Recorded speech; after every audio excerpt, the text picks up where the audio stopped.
Selamat pagi adik-adik semua. Apa kabarnya? Kakak berharap adik-adik dalam keadaan sehat dan baik-baik selalu. Selamat berjumpa kembali dalam ibadah Sekolah Hari Minggu GKN Nazaret. Pada hari ini kita akan bersama-sama memuji, memuliakan nama Tuhan serta mendengarkan firman Tuhan.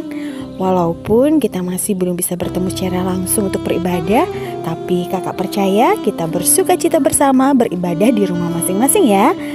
Untuk memulai ibadah, mari kita mengawalinya dengan bersama-sama berdoa. Lipat tangannya, tutup matanya, mari kita berdoa.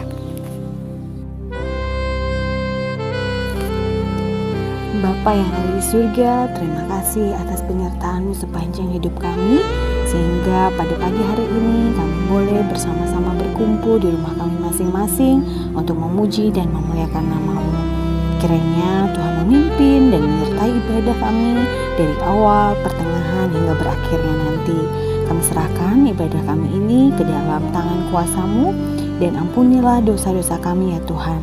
Hanya di dalam nama Tuhan Yesus yang telah menjadi Tuhan dan Juru Selamat kami sudah berdoa dan mengucap syukur.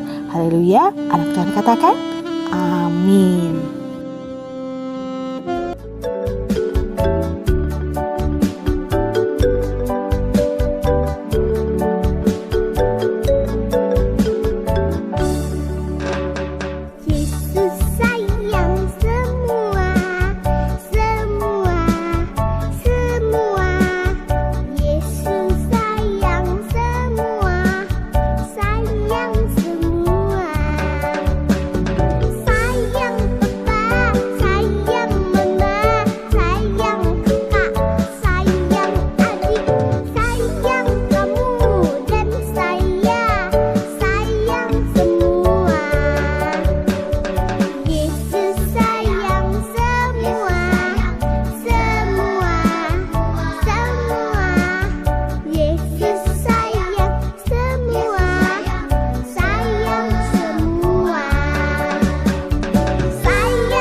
Adik-adik, sekarang tiba saatnya kita akan mendengarkan firman Tuhan. Namun sebelumnya, mari kita berdoa. Tuhan Yesus yang baik, sekarang kami akan mendengarkan firman Tuhan. Tolong kami Tuhan dengan Roh Kudus-Mu, supaya kami dapat mengerti dan memahami serta melakukan firman-Mu. Di dalam nama Tuhan Yesus, kami berdoa dan memohon. Amin. Nah, adik-adik, cerita kita hari ini terdapat dalam Kitab Perjanjian Baru, Yohanes pasal 4, ayat 46 sampai ayat 54. Ayo, adik-adik di rumah yang punya Alkitab, dibuka Alkitabnya ya. Bila sudah, sekarang dengarkan kakak. Cerita ini berjudul Yesus menyembuhkan anak pegawai istana. Pada suatu hari, Yesus kembali lagi ke sebuah kota yang bernama Kana di Galilea, di mana di kota itu Tuhan Yesus pernah membuat air menjadi anggur. Lalu ada seorang bapak yang bekerja di istana raja. Ia tinggal di tempat yang bernama Kapernaum. Pada suatu hari, anak bapak itu mengalami sakit yang sangat keras dan hampir mati. Saat itu ia mendengar orang mengatakan bahwa Tuhan Yesus sedang berada di suatu tempat bernama Kana yang jaraknya sekitar 40 km dari Kapernaum. Wah, jarak yang sangat jauh ya adik-adik. Pada waktu itu belum ada mobil, motor atau pesawat. Orang hanya berjalan kaki, memakai kuda atau perahu untuk pergi ke suatu tempat, dan itu membutuhkan waktu yang lama. Karena itulah bapak itu cepat-cepat pergi ke Kana untuk bertemu Tuhan Yesus. Ketika bertemu Tuhan Yesus, ia segera meminta Tuhan Yesus untuk datang dan menyembuhkan anaknya. Tuhan Yesus tahu bahwa ia belum pernah melihat Tuhan, tapi pasti pernah mendengar tentang mujizat yang dilakukan Tuhan Yesus. Karena itu, Tuhan Yesus berkata kepadanya, "Jika kamu tidak melihat tanda dan mujizat, kamu tidak percaya." Kemudian, Tuhan Yesus menyuruhnya pulang.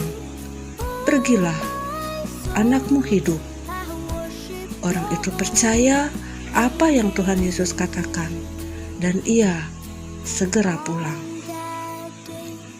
Ketika ia masih di jalan, salah seorang hambanya datang mengabarkan bahwa anaknya telah sembuh, dan katanya ia sembuh jam 1 siang kemarin. Lalu teringatlah bapak itu, kemarin pada jam 1 siang ia sedang bertemu dengan Tuhan Yesus, dan Tuhan Yesus mengatakan, "Anakmu hidup." Nah, adik-adik, segera setelah sampai di rumah, bapak itu mendapati anaknya sudah sembuh, sehingga ia sangat bersuka cita. Ia kemudian bercerita kepada seisi rumahnya tentang apa yang telah terjadi dan bagaimana Tuhan Yesus telah menyembuhkan anaknya.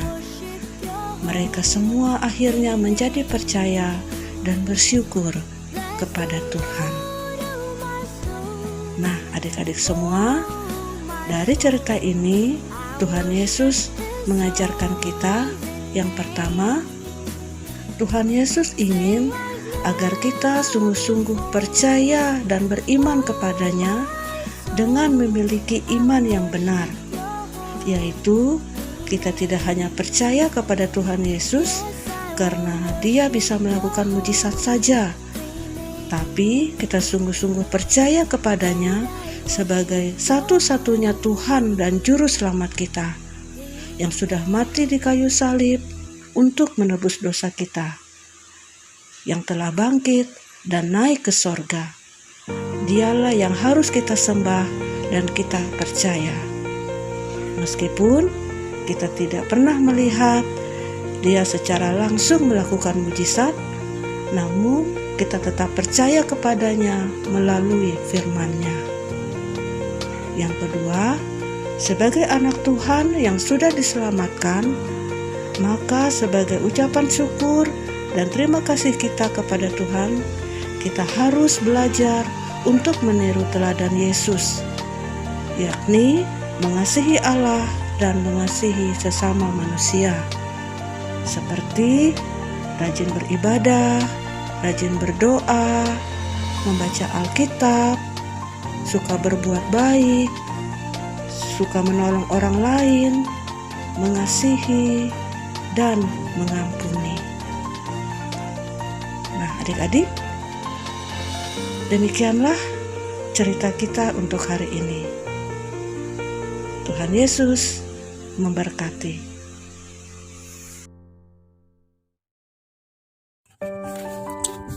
Adik-adik, mari kita berdoa. Tuhan, terima kasih atas penyertaan-Mu pada pagi hari ini. Terima kasih juga atas firman-Mu tadi yang telah disampaikan oleh Kak Yuli. Kiranya Tuhan, firman-Mu akan selalu bertumbuh di dalam hati dan pikiran kami. Firman-Mu juga ya Tuhan yang mengajarkan kami agar selalu mengingat Engkau dan mengajarkan kami agar selalu mengingat kasih setia-Mu Tuhan. Kami juga Tuhan berdoa untuk anak-anak-Mu yang sekarang ini sedang dalam keadaan sakit. Kiranya Tuhan Yesus menolong dan menyertai mereka. Angkat sakit penyakit yang ada pada diri mereka saat ini. Kami juga berdoa untuk wabah pandemi COVID-19 ini ya Tuhan. Kiranya Tuhan menjaga bangsa ini dan juga kiranya Tuhan menolong kami agar pandemi ini cepat berlalu. Tuhan Yesus, inilah seru dan doa kami yang kami alaskan hanya di dalam nama-Mu yang juga telah Engkau ajarkan kami berdoa Bapa kami. Bapa kami yang ada di sorga, dikuduskanlah nama-Mu, datanglah kerajaan-Mu, jadilah kehendak-Mu di bumi seperti di sorga. Berikanlah kami pada hari ini makanan kami yang secukupnya, dan ampunilah kami akan kesalahan kami, seperti kami juga mengampuni orang yang bersalah kepada kami. Dan janganlah membawakan kami ke dalam pencobaan, tetapi lepaskanlah kami daripada yang jahat. Karena Engkaulah yang punya kerajaan dan kuasa dan kemuliaan sampai selama-lamanya. Amin.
Mari adik-adik kita berdoa. Terima kasih Tuhan Yesus atas penyertaan-Mu selama ini. Terima kasih juga Tuhan, Engkau telah melancarkan ibadah sekolah minggu kami pada pagi hari ini. Sekarang sekolah minggu kami ini telah selesai untuk hari ini, dan juga anak-anak-Mu sekarang mau melanjutkan kegiatannya masing-masing Tuhan. Kiranya Tuhan menyertai setiap kegiatan kami pada hari ini. Inilah seru dan doa kami Tuhan, hanya di dalam nama-Mu kami berdoa dan mengucap syukur. Haleluya, amin. Shalom adik-adik, ibadah sekolah minggu kita pada pagi hari ini sudah berakhir ya. Kakak percaya adik-adik semua bersuka cita senantiasa di dalam Tuhan. Kakak juga mengucapkan terima kasih karena adik-adik sudah menyaksikan dan mengikuti ibadah sekolah minggu pada hari ini. Oh ya, jangan lupa tugas yang sudah diberikan oleh kakak-kakak boleh adik-adik kerjakan di rumah masing-masing ya. Kakak juga mengingatkan kita untuk senantiasa menjaga kesehatan. Kalau keluar rumah jangan lupa pakai masker, cuci tangan selalu. Jaga kesehatan selalu. Sampai bertemu kembali di ibadah sekolah minggu pada waktu yang akan datang. Tuhan Yesus memberkati.